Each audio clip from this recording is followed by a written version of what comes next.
Hey everybody, this is Corey Windler. This is EDL 854 Module 16, Missing Booster Club Funds. This first category is problem identification and analysis, and some of the things that we do know about the case are that George Washington Middle School is a small urban school with limited financial resources that depends on a lot of parent volunteers throughout the school. Whether it's games or whatever, they have teachers that come into the classrooms. They use parents as much as they can. They don't have a lot of funding. Many people that are from the town have moved, if they have any money, and the school is shrinking. Mr. Stevens is a well-liked principal who depends on his parents. Has no assistant principal, has very limited resources as to what he can personally do himself, so he usually has his parents help out whenever he has an issue. Mrs. Bowman often volunteers and asks Mr. Stevens to fund a trip for her daughter that her daughter won for some cheerleading accomplishments, and her daughter wants to go to New York with PTA money. What do we know continued? Mr. Stevens denies Mrs. Bowman's request because it does not benefit enough students. He tells her that since there's not enough of them that will benefit, then he can't rightfully send her daughter on this cheerleading trip without other students benefiting. The next time Mr. Stevens sees Mrs. Bowman is at a school basketball game. She's there working. She's helping out because she volunteers a lot. Mr. Dumas, who is one of the patrons, comes in the gate, pays with a $50 bill, and that is later on an issue in the story. Mrs. Bowman said that 10 tickets got tore, and when she turned in the cash to Mr. Stevens, and she said that tickets number 78 through 88 are gone and missing. Mr. Stevens counted the funds, and they did not match the tickets sold, and there was a $50 bill missing. So it's kind of ironic that 10 tickets are missing, which is the same price as the same cost as would be the $50 bill. What do we need to know? A couple things that we need to know in order to solve the case are, number one, we need to know who was working the gate with Mrs. Bowman. Obviously, she's a suspect just because of what she's asked. We need to know where the supposed torn tickets are, what happened to them. If we could see those, then obviously we have a little bit more background on what's happening. We also need to know who came in contact with the cash bag along with Mrs. Bowman. While she's the likely suspect, we don't know that it's her for sure. The problems in this case. Number one, $50 is missing. Obviously, that's money that's supposed to go towards students, and so as an administrator, it's our job to make sure that the students receive everything that they're supposed to be receiving. Number two, the supposed torn tickets are also missing. That's a problem. If they're not accounted for and we don't know where they're at, then that can be a big deal. And the third problem, and probably the most important one, is while Mr. Stevens has a system for pre-numbering tickets and concession inventory, he does not have a system for torn tickets and turning money in directly to him. Category 2, proposed plan of action. My plan and strategies to implement my plan. The first one I want to do is to meet with the parent volunteers. Everybody who was working that night, I need to sit down and talk to them. I need to figure out what was going on. I need to figure out a little bit more of the background. It says in the case study that Mr. Stevens was very busy, so I'm assuming that he did not have time to pay attention to really what was going on. He had used parent volunteers in the past, so I'm sure he felt very confident with what they were doing. The first part of that is he needs to figure out who was working at the gate. Was there more than one person working at the gate? Exactly what was happening at the time. Second thing he needs to find out is who came in contact with the money before it was turned in. If he doesn't have a specific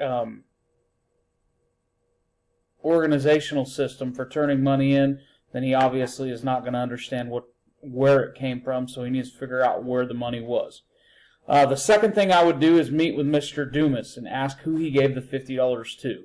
I would love for him to be able to give me a little bit more information because that would help me determine a little bit farther who was possibly responsible for taking the $50. The third thing, and like I said before, which I think is the most important thing, is to develop a system for torn tickets and getting cash to Mr. Stevens. There's got to be some accountability in there somewhere. And while Mrs. Bowman handed him the money, it could have went through a lot of different hands before Mr. Stevens got it. So we definitely need to come up with a strategy for that. How to promote success for all students and resolve the issue. Number one, by meeting with all volunteers. I'm not accusing anyone of anything without facts. Hopefully that will keep the relationships that I have with my parent volunteers strong. Obviously, I don't know who stole the money, but I hopefully would find out by meeting with them, and it would also keep that trust system open. Secondly, by speaking with Mr. Dumas, I'm getting as much information as possible without jumping to conclusions. As an administrator, sometimes you're in a hurry, but the best thing that you can do whenever you're trying to solve problems is take a step back and look at all the facts. And thirdly, the most important part of this is to make sure it does not ever happen again. Developing a plan that will follow a cash flow system and how the parents turn stuff in and how they report to Mr. Stevens is extremely important so that the students receive all the money that they're supposed to receive. As I was thinking about this, one thing that I was thinking that how I could make this situation better without losing future help. That was a big deal with me and how I was planning on solving this case. I could have just jumped to conclusions immediately and said it was her and went right at her. But by taking my time and checking things out, I'm more likely to not burn bridges. Secondly, what I was feeling, what can be done to seek justice but not jump to conclusions. Obviously, it's important that whoever took the $50 get in trouble for it, but you can't jump to conclusions and burn bridges like I said before, because your parent volunteers are your lifeline, it sounds like, for Mr. Stevens. Thirdly, I want to improve upon a good system so that it's a great system and that it ensures success in the future. Obviously, he has a pretty good plan. He knows that tickets are involved, but he left a few things to be determined there by not having a certain reporting task and things like that, so that he didn't get the money from a certain parent every time. Who else came in contact with the money? 3 unresolved issues after going through the case are, number 1, who actually took the cash, number 2, where did the torn tickets go, and number 3, what are some things that can be done better so that this never happens again in the future. So as I was looking over this, those were 3 things that I would still like to work out. Category 5, Standard 8 reflection. Provide evidence that you as a leader promote academic success and personal well-being of every student by ensuring effective management of the school to promote social or academic learning. I feel like I promoted effective and efficient management of the school by fostering important community relationships. As I said before, it's Mr. Stevens' Mr. Stevens' parent volunteers are his lifeline. Without them, he's going to have a lot of issues. I also got all the facts before making a decision on what I was going to do. And 3, determined that a better management plan should be in effect so money does not disappear in the future. I promoted the social learning of every student by showing collaboration, working with the parents, and I also took my time to show that until somebody was proven guilty, then everybody is innocent. And number 3, managed to get better so all students are successful. Obviously, like I said before, I think that's the most important part of this whole case. Because if you can prevent things, it's a lot better. You're a lot better off than you would be if you're trying to put out fires.